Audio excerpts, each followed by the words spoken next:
Hello students, this is Neelam. Dear students, आज की इस वीडियो में हम कवर करने वाले हैं क्लास 6 से हमारा चैप्टर 8 है रूरल लाइवलीहुड के बारे में। सो डियर स्टूडेंट्स, हम इस चैप्टर में रूरल एरिया में जो लोग रहते हैं उनकी लाइफ कैसे स्पेंड होती है, कैसे वो अपनी लाइफ को जीते हैं, कैसे अपना जीवन यापन करते हैं, तो उसके बारे में हम अपने इस चैप्टर 8 रूरल लाइवलीहुड के बारे में देख रहे हैं।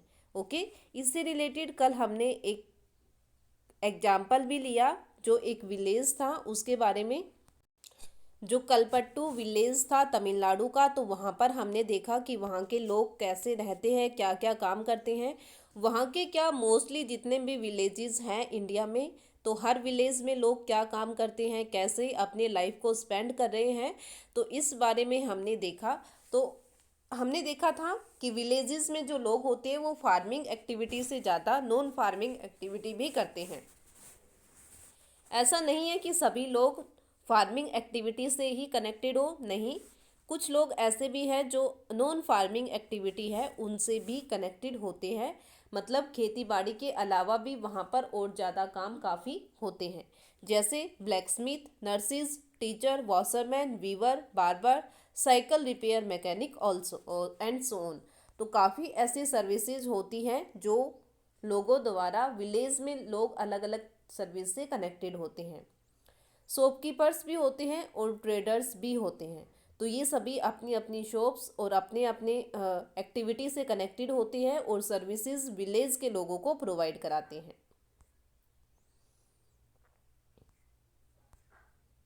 उसके बाद हमने वहाँ से यहाँ इसमें तुलसी नाम की एक लेडीज़ थी, उसके बारे में, उसकी लाइफ के बारे में देखा कि कैसे वो रामालिंगम की ज़मीन पर काम करती है। वहाँ पर उसका खुद के पास उसके पास कोई ज़मीन नहीं है, वो बस ओनली काम करती है वहाँ पर। और कैसे वो सुबह 8:30 बजे से लेके और शाम को 4:30 बजे तक वहाँ पर काम करती है। रामालिंगम के खेत पर काम करने के लिए उसे 40 रुपये पर डे दिए जाते हैं, जो बाकी जो लेबरर है वो जो उनको जितने रुपए मिलते हैं उससे काफ़ी कम है। लेकिन फिर भी वो रामालिंगम के खेतों में काम करती है, क्योंकि रामालिंगम हमेशा जब भी ज़रूरत पड़ती है तो हमेशा इसी लेडी को बुलाता है, कभी भी किसी और पर्सन को नहीं बुलाता, इसलिए वो उसके ऊपर डिपेंड है। फिर भी वो बताती है कि रामालिंगम के खेतों में काम करते हुए इससे काफ़ी पेनफुल कंडीशन फेस करनी पड़ती है। काफ़ी लंबे टाइम तक पैडी, जो वहाँ की मेन क्रॉप है, धान उगाई जाती है। तो धान की जब क्रॉपिंग होती है तो उस टाइम उन्हें काफ़ी टाइम तक पानी के अंदर अपने पैरों को रखना पड़ता है, जिसकी वजह से काफ़ी ज़्यादा पेनफुल वर्क वो करते हैं। अपने हस्बैंड के बारे में बता रही है। उसके हस्बैंड का नाम रमन है, वो भी एक लेबरर है, मजदूर है। कभी तो वो जो पेस्टिसाइड्स है उनका स्प्रे करता है, लेकिन अगर उसको काम नहीं मिल पाता तो वो आउटसाइड मतलब गांव से बाहर जाकर भी काम करने के लिए रेडी रहता है।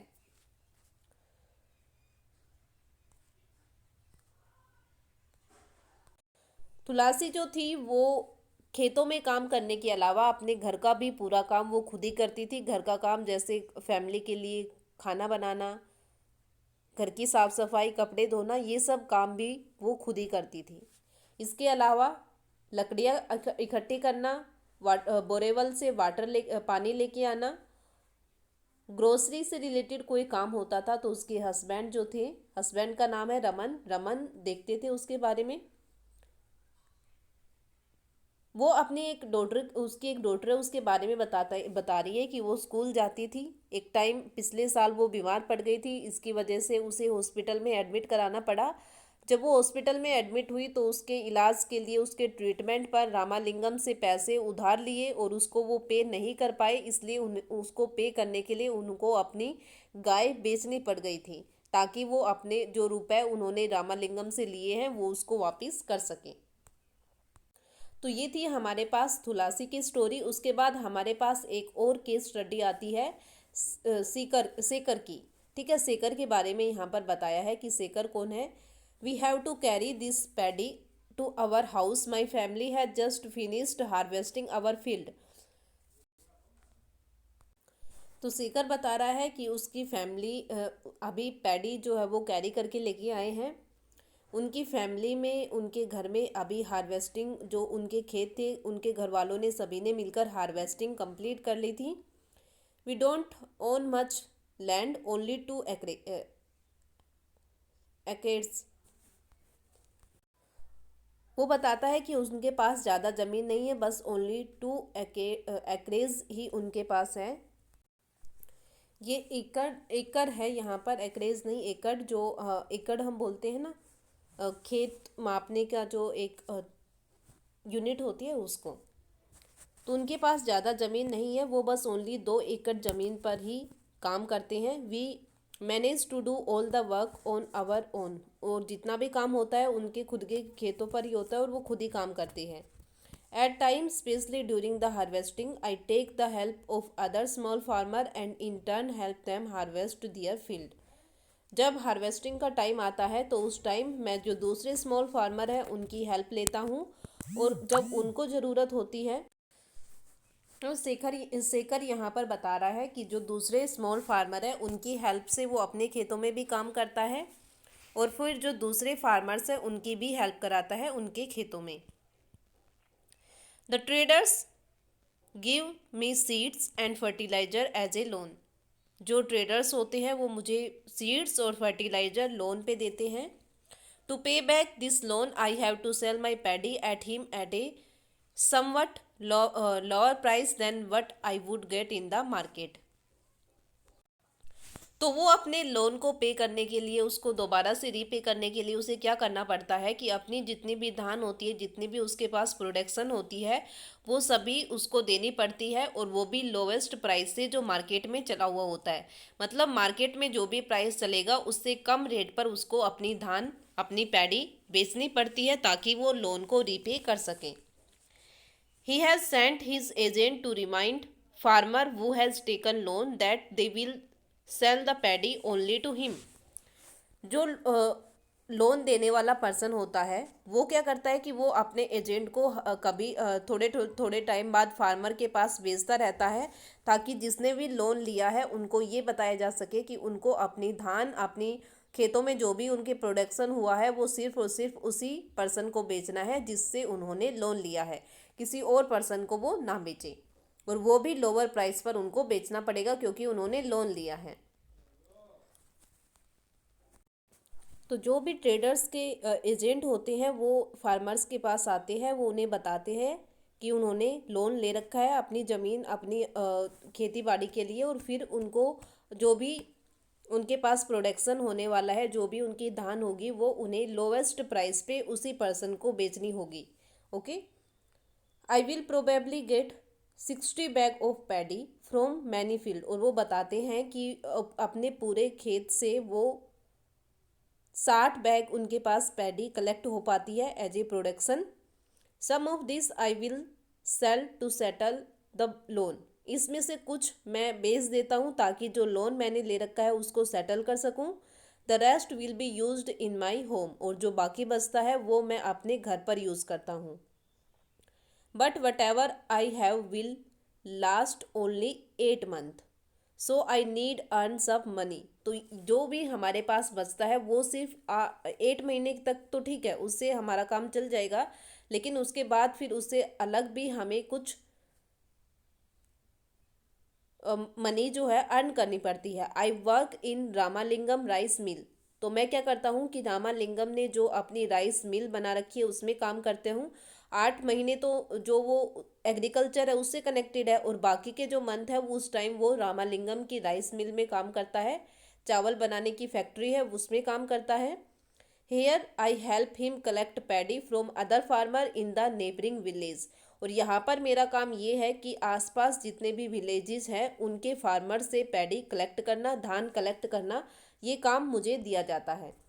We also have a hybrid cow whose milk we sell in the local milk cooperative. हमारे पास एक हाइब्रिड काउ भी है और जिसका दूध बेचकर उसका मिल्क हम पास के जो मिल्क कोऑपरेटिव है वहाँ पर बेचकर वहाँ से भी पैसे अर्न करती हैं। This way we get a little extra money for everyday needs, और इसके लिए हमें अपनी रोज़ की ज़रूरतों को कंप्लीट करने के लिए कुछ अलग से पैसे मनी मिल जाती है। तो ऐसे करके सेकर जो है वो अपने बारे में बता रहा है कि कैसे वो अपनी पूरी लाइफ, अपनी फैमिली की लाइफ को कैसे कंटिन्यू कर रहा है। तो वो बताता है कि उसके पास ज़्यादा ज़मीन तो है नहीं, बस ओनली 2 एकड़ ही है, और उसी में वो पैडी उगाता है। पैडी उगाते टाइम जो भी सीड्स और फर्टिलाइज़र होते हैं वो एज ए लोन उसको मिलते हैं, जिससे भी वो लोन लेता है उसको लोएस्ट प्राइस पर वो पैडी, ठीक है, जितना जितना भी उसका पैडी का पार्ट बनता है वो उसी पर्सन को सेल करेगा, और वो भी लोएस्ट प्राइस पर जिससे उसने लोन लिया है। मोस्टली उसके पास 60 बैग होते हैं पैडी के और उसके बाद धान के, और उसके बाद फिर उनमें से कुछ तो वो लोन को पे करने के लिए सेटल बेच देता है, और उस कुछ उसमें से घर के लिए रख लेता है।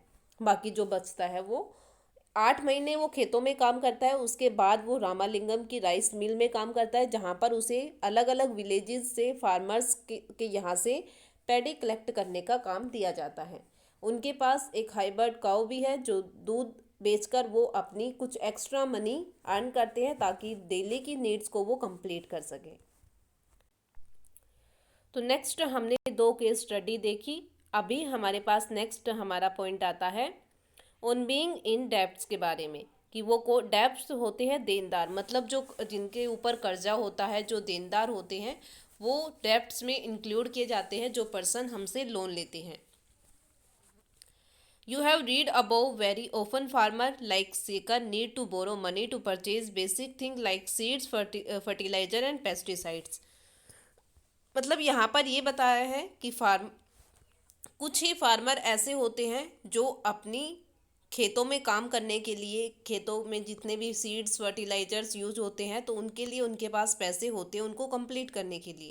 लेकिन कुछ फार्मर ऐसे होते हैं जिनके पास इतने पैसे, इतनी मनी नहीं होती कि वो सीड्स खरीद सके, फर्टिलाइजर पेस्टिसाइड्स खरीद सके अपने खेतों के लिए।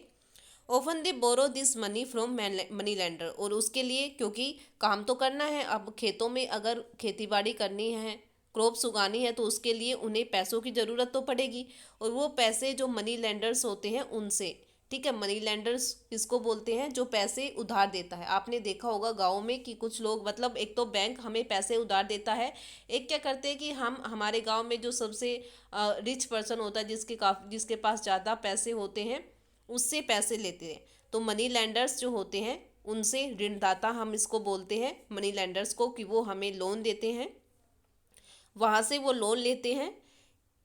If the seed are not of good quality or pest attack their crops, there can be a major crops failure। अगर जो सीड्स हमने खरीदे हैं वो अच्छी क्वालिटी के नहीं है और पेस्टिसाइड्स भी सही से क्रॉप्स को ग्रो नहीं कर पाई, तो ये फेलियर होगी, और इसका मनी लेंडर पर कोई फ़र्क नहीं पड़ेगा। वो उसको तो जितने पैसे देने हैं वो हमें सभी देने पड़ेंगे, उसमें कोई भी कम ज़्यादा नहीं होगा।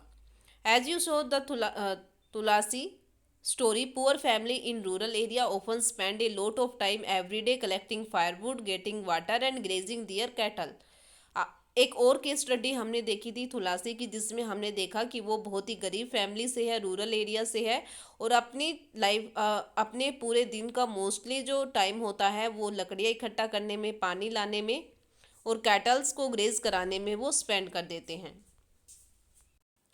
Even though they do not earn money from these activity, they have to do them for the house hold. लोग घर पर जो काम करते हैं उसके लिए तो उन्हें कोई पैसा मिलता नहीं है।